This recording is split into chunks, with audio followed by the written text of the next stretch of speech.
À Bussy-Saint-Georges, Jocelyne, 60 ans, profite de sa retraite avec sa famille. Comme toutes les mamies, elle adore garder son petit-fils. Mais Jocelyne a une phobie handicapante, elle a peur de l'eau. Tous les matins, comme la plupart des Français, elle va prendre sa douche. Mais pour elle, c'est un calvaire au quotidien, car elle ne supporte pas d'avoir de l'eau sur la tête. Rien à faire. Je ne peux pas mettre de l'eau sur mon visage et sur la tête. Aujourd'hui, à 60 ans, cette ancienne secrétaire de direction aimerait profiter pleinement de sa retraite. Elle souhaiterait pouvoir jouer son rôle de mamie à plein temps auprès de son petit-fils, mais il lui est impossible d'aller avec lui à la piscine, au bord de la mer, ou même de lui faire prendre son bain. Cette peur de l'eau est due à un lourd traumatisme dont Jocelyne se souvient encore aujourd'hui. Mon père, à l'époque, m'avait gentiment, entre guillemets, balancé dans l'eau.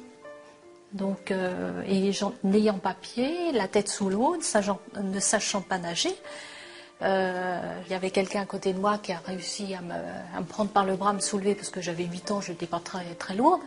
Et c'est lui qui m'a sauvée en quelque sorte. Hein. Jocelyne a bien essayé d'affronter sa peur de l'eau, mais à chaque fois, le traumatisme refait surface. Rien que d'en parler, ça m'angoisse, ça me stresse. Je m'imagine sous l'eau et la peur de manquer d'air, de ne pas pouvoir respirer, de ne pas pouvoir m'en sortir. Jocelyne se fait violence. Elle fait le tour de la piscine pour voir quel bassin est le plus adapté pour elle. Elle choisit le bain des enfants, mais elle déchante vite. J'ai la tension qui monte là. Oh là là. Arrivée devant l'eau, elle est bloquée. Jocelyne est paniquée, elle se braque et voudrait sortir le plus vite possible. Pas encore. Non. Pas dans le petit bain, pas pour l'instant. Désespérée, Jocelyne se rend compte de l'ampleur de sa phobie et elle craque.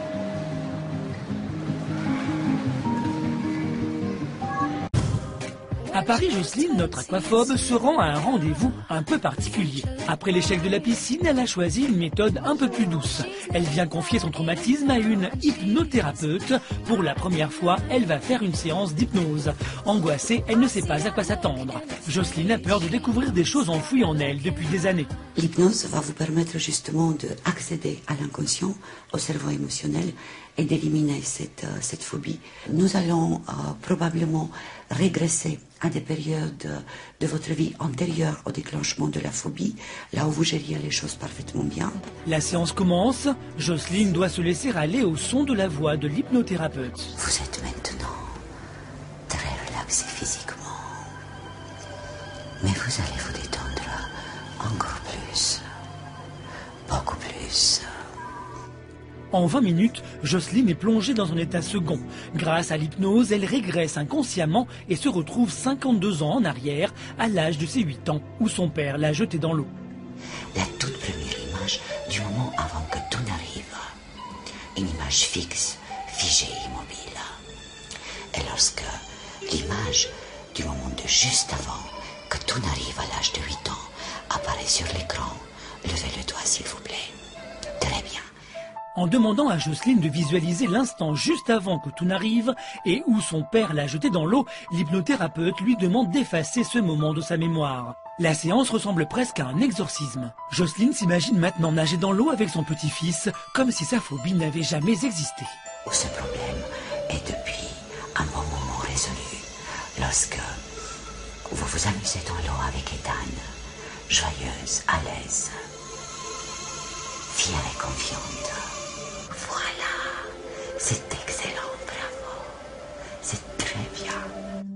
Avec Aurora, Jocelyne est en confiance. Toujours sous hypnose, elle lui propose un nouvel exercice. Imaginez que vous êtes dans l'eau, que vous chantez à tue-tête, que vous vous amusez. Imaginez qu'un petit truc se passe, qu'une vague de stress arrive. Serrez le poing et remarquez comme cette vague de stress disparaît en un dixième de seconde. Voilà, c'est ça. Et tout s'en va. Et vous continuez à chanter à tue-tête. Et vous êtes à l'aise. Et vous êtes heureuse. Et vous êtes vraiment bien. Dans son subconscient, Jocelyne n'a plus peur de l'eau. Arrivera-t-elle par contre dans le monde réel à vaincre cette phobie? Elle se réveille après 45 minutes de séance. Elle vient de vivre l'expérience la plus incroyable de sa vie. Je me suis sentie décontractée, soulagée et maintenant j'espère un lâcher-prise qui va venir petit à petit. Normalement, ça devrait vraiment suffire pour que vous soyez vraiment à l'aise dans l'eau. Et même le fait que dans l'imagination, elle a déjà pu se voir plonger, aller naturellement dans la piscine, ça prouve que son cerveau a déjà intégré tout cela.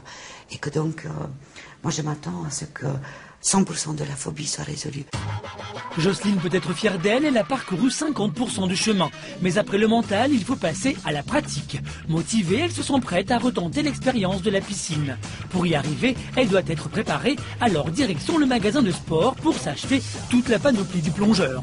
Elle y va telle une conquérante. C'est la première fois que j'achète un bonnet, des lunettes, un équipement quoi.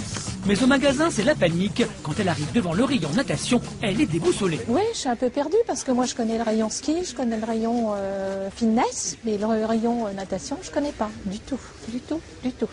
Jocelyne a repéré un bonnet qui lui plaît, débutante. Elle en enfile un pour la première fois de sa vie. Celui-ci me paraît bien parce que... Hop là. Voilà. C'est la première fois en 60 ans que je vais affronter ma peur de l'eau. C'est stressant. Et puis, j'ai un peu peur.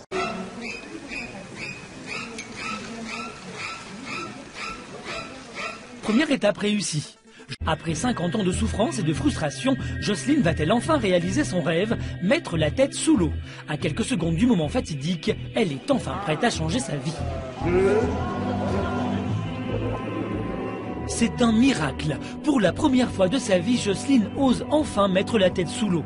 Ce geste anodin pour la plupart des gens est un pas énorme pour elle. Ces quelques secondes sous l'eau sont en train de la transformer. Je suis pas venue là pour être au bord de la piscine comme avant, pour regarder les gens qui se baignent. Non, là, j'y reste. 24 heures en arrière, Jocelyne pleurait devant une piscine. Aujourd'hui, elle n'en revient pas. La sensation de l'eau est toute nouvelle pour elle. Elle n'arrête pas de se toucher le visage. Fière de sa prouesse, elle brûle les étapes, mais elle en oublie qu'elle ne sait pas nager. En s'éloignant du bord, c'est la catastrophe. Jocelyne se noie. Heureusement, les maîtres nageurs vont à sa rescousse. Malgré ce coup dur, Jocelyne veut à tout prix affronter ce qui l'angoisse le plus, le plongeon. J'appréhende un petit peu cette phase du stage. Mais après plusieurs minutes d'hésitation, elle prend sur elle et se jette à l'eau pour la première fois de sa vie.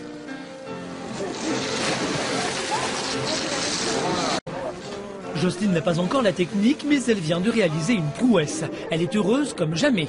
En seulement quelques heures, elle vient de vaincre son aquaphobie.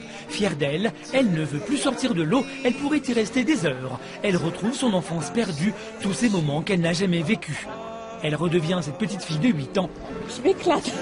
Qu'elle était avant le drame. Super. Et tu fais quoi alors cette eau là comme ça? Tu ressens quoi? Du bien-être. Une sensation de bien-être et tout ça. Quelque chose que je connaissais pas en fin de compte.